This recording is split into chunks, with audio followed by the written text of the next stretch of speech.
حال ہی میں بھارت کے اندر ایک ایسے شخص کا انتقال ہوا ہے جو کہ خود کو اللہ کا ولی اور بزرگ بتا کر لوگوں کو 150 سال تک زندہ رہنے کے وظیفے بتاتا، اچانک موت سے بچنے کا وظیفہ بتاتا، مستقبل کا حال بتاتا، اپنے نام کا ورد کرواتا کہ اگر تم میرا نام لے کر مدد مانگو گے تو تمہارے سبھی کام بن جائیں گے، مگر خود اس نے اپنے مریدوں سے چندے لے کر اپنی جائیدادیں بنا رکھی تھی جن کی مالیت کروڑوں میں بنتی ہے۔ لیکن کچھ ہی دن پہلے صرف اس کی 35 سال کی عمر کے اندر ایک حادثے کے اندر موت ہو گئی جب 4 لوگوں نے اس پر فائرنگ کر کے اسے قتل کر دیا اور اس کی SUV گاڑی لے کر بھاگ گئے۔ موت کو ڈھالنے والا کا وظیفہ، آپ 150 سال تک 150 سال تک زندہ رہو گے، عمر کرو گے، یہ ہو پائے جو ابھی میں نے آپ کو بتاؤں گا 150 سال تک آپ زندہ رہو گے۔ یہ ایک جوان تھی، بہت پریشان تھی، بہت سال سے غریبی میں بسر کرتے تھے، 1 روپیہ بھی محتاج تھے۔ جب یہ کہتے کہ میں یا ظریف بابا ہمیشہ پڑھتے رہتے تھے، پھر میں ایک لاٹری لیا اور جب آپ کا نام لیا وہ لاٹری کو مارا، پھر بہت سارے لاکھوں پیسہ اس کے بدلے میں مجھ کو مل گیا۔ لیکن یہ شخص 3 بار یا ظریف بابا کہنے سے اس کو $1.5 لاکھ غیب سے آ گیا۔ اس سے میرا شادی جو ہونے والے ہے، کیا میرا فیوچر اچھا ہوگا یا برا ہوگا؟ اور بہت سارے چیز جب آپ فال کھولنے چاہتے ہیں، بس تسبیح کو اپنے ہاتھ پہ رکھ کے 3 بار یہ چیز ضرور پڑھنا، ظریف بابا، اس کے بعد یا یزدان یا پروردگار۔ پولیس رپورٹ کے مطابق یہ کوئی مذہبی معاملہ نہیں ہے بلکہ کسی ذاتی دشمنی کا نتیجہ یا لالچ کا نتیجہ ہے، کیونکہ اس کے اپنے ہی ساتھیوں نے اس کو قتل کیا تاکہ اس کی جائیداد کو ہتھیا سکیں۔ دراصل معاملہ یہ ہے کہ یہ شخص کچھ سال پہلے افغانستان سے انڈیا کے اندر ریفیوجی کے طور پر آیا تھا، مگر صرف 4 سالوں کے اندر ہی اپنے مریدوں کے چندوں کی مدد سے یہ کروڑ پتی بن گیا۔ اب ریفیوجی کے طور پر یہ خود تو کوئی پراپرٹی خرید نہیں سکتا تھا، اسی لیے اس نے اپنے مریدوں کے نام پر اپنی جائیدادیں خریدی، اور ابھی اسی طرح کی ایک جائیداد کو خریدنے کے لیے وہ اپنے ساتھیوں کے ساتھ ایک جگہ پر گیا تھا جو کہ تقریباً 15 ایکڑ زمین ہے۔ لیکن اسی سودے کے دوران ایک جنگل جیسے ویران علاقے کے اندر اس کے ساتھیوں نے مل کر اس کے سر میں گولی مار کر اسے قتل کر دیا۔ لیکن اپنے مریدوں کی روحانی طور پر مدد کرنے والا یہ شخص خود کو نہیں بچا پایا۔ 150 سال تو دور کی بات اپنی کامن عمر کو بھی پورا نہیں کر سکا جو کہ تقریباً 60 سال بنتی ہے۔ اس شخص کا نام تھا خواجہ ظریف چشتی، جو کہ افغانستان سے بھارت آیا اور نہ جانے کتنے کمزور عقیدہ کے مسلمانوں کو اس نے گمراہ کیا۔ ویسے تو کسی شخص کی موت کے بعد اس کا معاملہ اللہ کے سپرد کر دینا چاہیے کہ وہ اچھا تھا یا برا تھا، مگر کیونکہ یہ فتنے ہمارے ملک کے اندر اب تک شدت سے موجود ہیں، اسی لیے عبرت کے طور پر اور لوگوں کو سمجھانے کے لیے اس کا ذکر کرنا انتہائی ضروری ہے کہ اللہ پاک شرک کرنے والوں کو کبھی معاف نہیں کرے گا، اسے دنیا میں بھی ذلت دے گا اور اس کے لیے آخرت کا ہمیشہ کا عذاب تو ہے ہی، کیونکہ یہ کیسا دین ہے جو کہ یہ لوگوں کو پیش کر رہا ہے کہ خود کو اللہ کا اوتار بتاتا ہے، یعنی خدا نے خود کو انسانوں کی مدد کے لیے زمین پر اتارا، وہ بھی اس کی انسانی شکل میں۔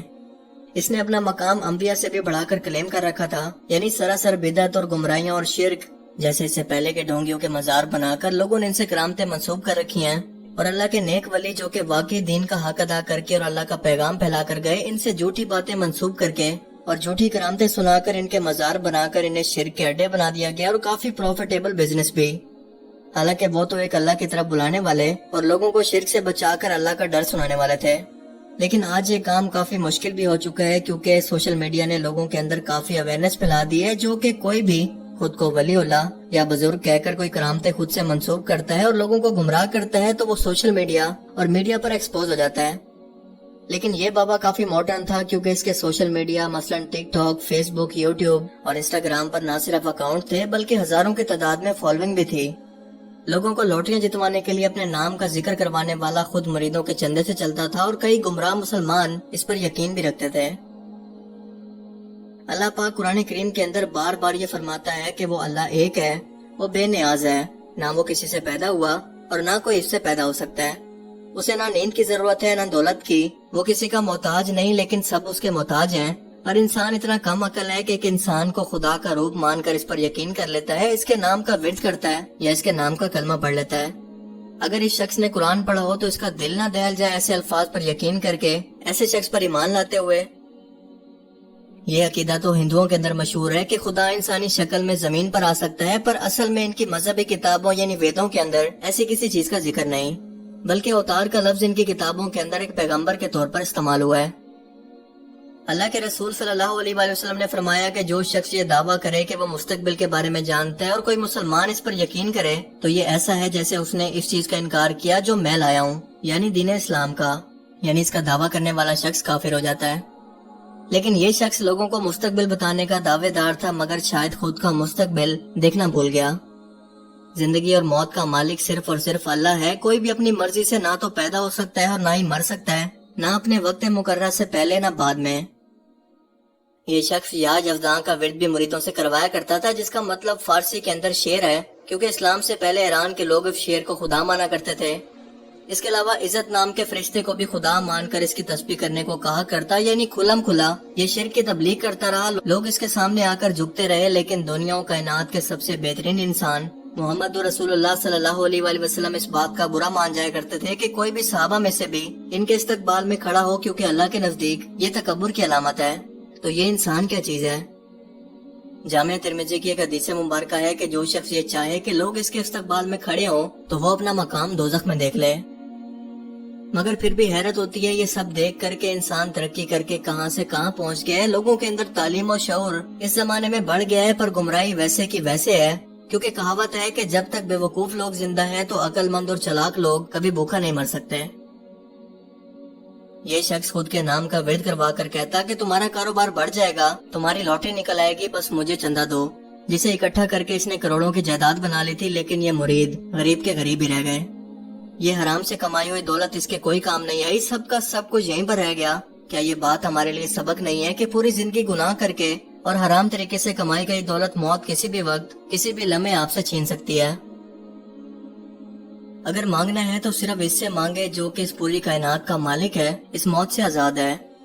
لوگوں کو تو ہم سمجھا کر تھک چکے ہیں کہ یہ فراڈی اور دھوکے باز لوگ ہیں، جن کا دین و ایمان صرف پیسہ ہے، وہ بھی بنا کسی محنت کے کمانا۔ اسی لیے دیکھ لیں کہ آج بھی گمراہ مسلمانوں کا عاملین اور درباروں پر رش لگا ہوتا ہے کہ یہ ہماری مدد کریں گے، جو کہ در حقیقت اللہ نے کرنی ہے۔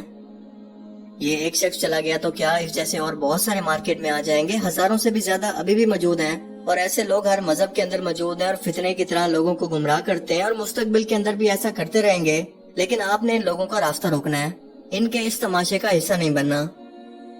اگر پریشانی میں آپ کو اللہ نے ڈالا ہے تو اس کا حل بھی اللہ کے پاس ہی ہے، جو کہ خدا اور اس کائنات کے مالک کی حیثیت سے سب کچھ دینے کی طاقت رکھتا ہے، اور جو ایک خدا سے نہیں مانگتا پھر وہ در سے مانگتا ہے۔